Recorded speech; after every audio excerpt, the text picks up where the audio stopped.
Jacqui-Lee Pryce for Shadowboxruk UK. I'm here at the Dorchester. Great name.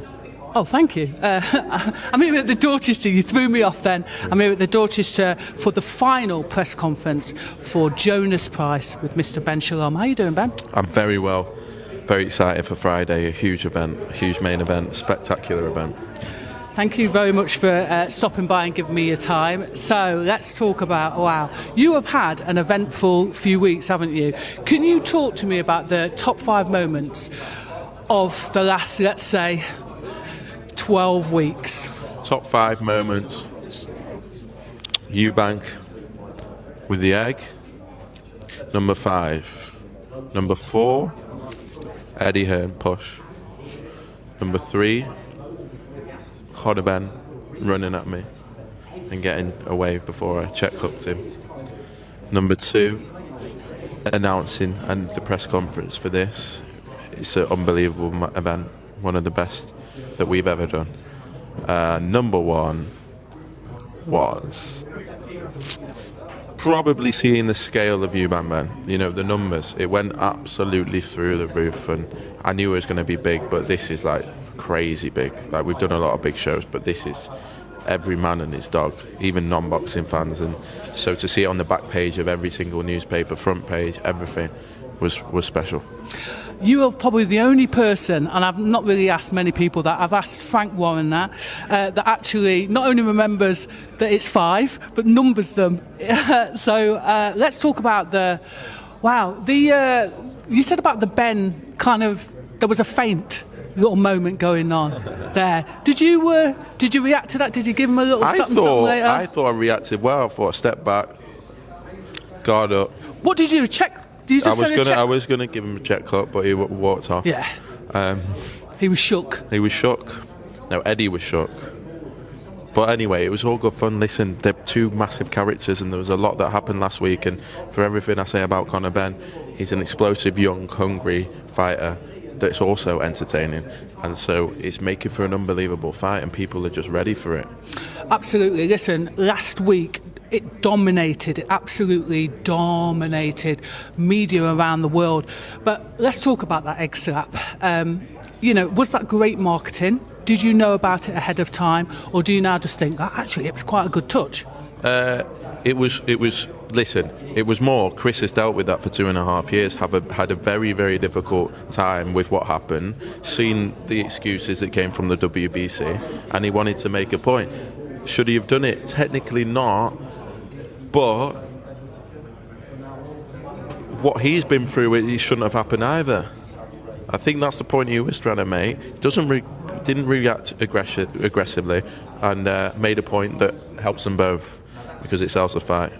And it was a massive moment, and one that will go down in sports history, 100%. Some people are saying it was a slight disrespect. I mean, does it have a place, that sort of behaviour in boxing? Again, fighters are normal people. Failing drug tests is slight disrespect as well.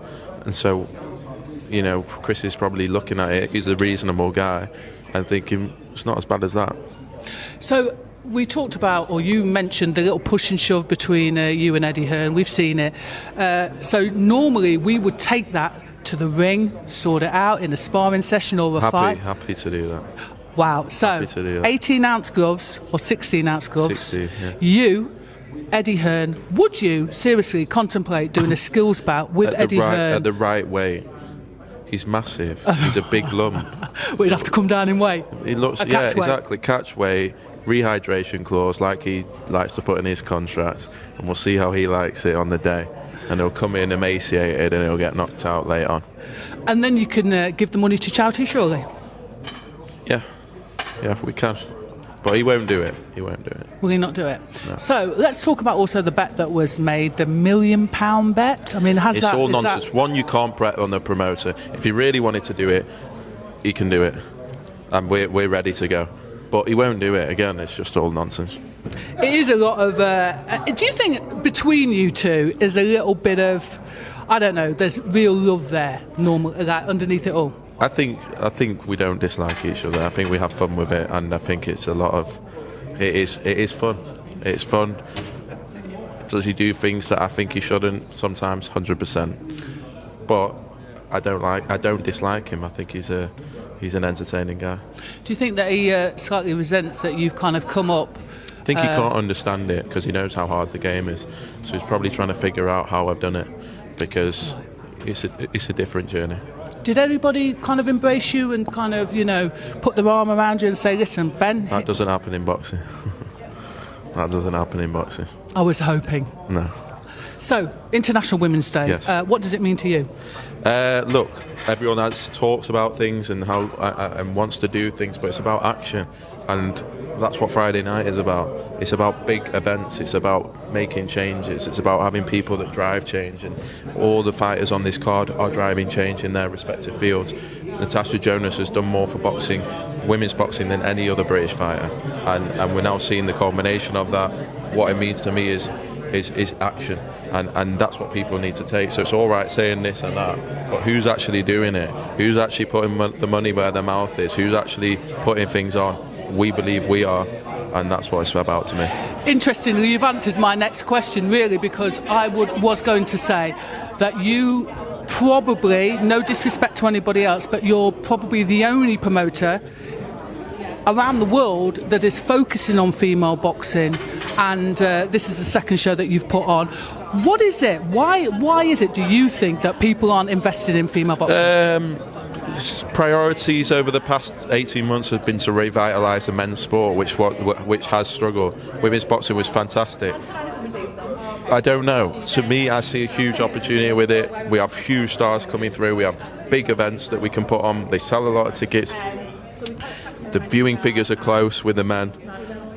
For us, it's something that we're really serious about. But we pride ourselves on it. We're the biggest promoter for women's boxing now in the world. We export more women's boxing than any other promoter by a long way, and have the best stable. So not everyone can do that. That's something that we've chosen to invest in. That's something that we've been passionate about from the start. And we're seeing the changes, and we're seeing it develop, and we're seeing the stars coming through. And to be sat up there with Cindy and Gamba, Fran Hennessy, Caroline Dubois, girls coming through now who are going to take the sport to another level to what Natasha took it to, that's very special, and that's a amazingly proud thing for our business. What's interesting is 7 people on the top and bottom table all came from Team GB set up. Were you aware of that, or is it just so? Yeah, I think it's every Olympic Games from London to Rio, to Tokyo to Paris. Everyone is on there, and from when Natasha was the first GB female to represent a country, all the way to Cindy and Gamba, the first refugee to win a medal. So it's been an amazing journey, and GB boxing is very, very important for women's boxing. Is it a case of just people need to get their wallet out? It always is. It always is. And very lastly, what can people do on International Women's Day to elevate and celebrate another woman? I think sport is a very powerful tool. That's all I know. Watch women's sport, go to women's sport. It inspires the next generation, it inspires the girls, it inspires people to go and do what they can. And for me, if women can fight, there's nothing women can't do.